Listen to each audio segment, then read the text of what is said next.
I've been with World Vision for a little over 3 years now, and in the industry for about 5 years. My photography is self-taught. I first began working on the Thai-Burma border with Burmese refugees. I took a lot of photographs of the refugees, particularly in some of the clinics that were looking after them. In fact, that's when I first started to marry my enjoyment of photography with the work that I was doing. So I found photography was a very powerful way of actually communicating the issues. This shot was taken in Jordan. It was a little boy who we called Fawaz. It wasn't his real name. And he had been living in Iraq with his family, going to school. But one day he was kidnapped by an Islamic militia. But for 3 weeks he was held captive, terrorized each day. But thankfully he was released and reunited with his family. But understandably, they were too afraid to stay in Iraq, and so they fled to the only place that was available to them, that was Jordan. Fawaz was unable to go to school in Jordan, but he desperately wanted to. He had a school bag with him. He kept it packed, waiting for the day when he'd be allowed to go to school. I knew that this shot was what I needed to tell something of the sadness. I'm pleased to say that about 2 or 3 months after this shot was taken, the announcements were made that 50,000 Iraqi refugee children would be allowed into school the following year. One of the wonderful things about my job is that when you get free time, and it's not always often, you can be in some amazing places. This is walking down the street. The sunlight is coming in through the windows in the top and through the bullet holes.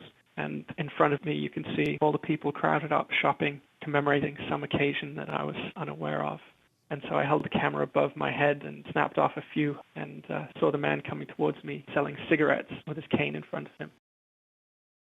I learned with this shot what a difference as a photographer, your own interaction with someone really makes.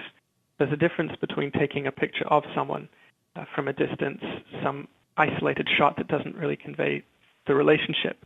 But this man I had been traveling with for about 3 hours.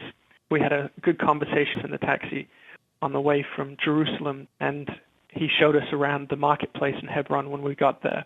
He was a lovely old man. This shot was taken from one of the UN helicopters that I took out to the Delta.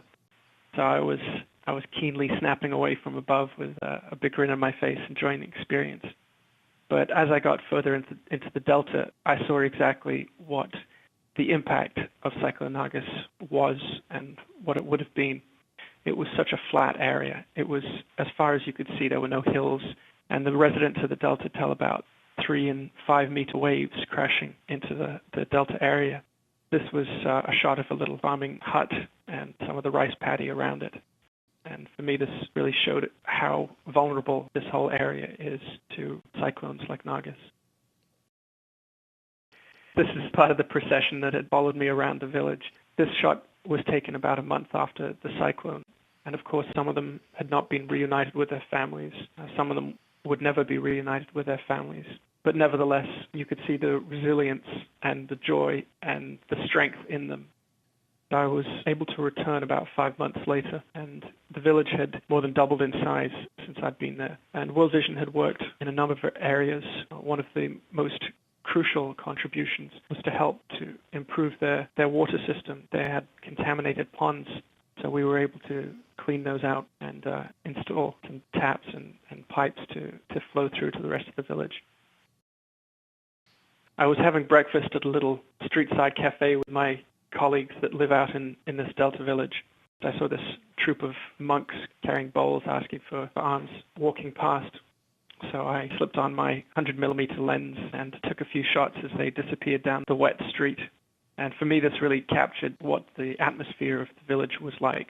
The colors, the people, the weather, it was just all summed up for me in that shot.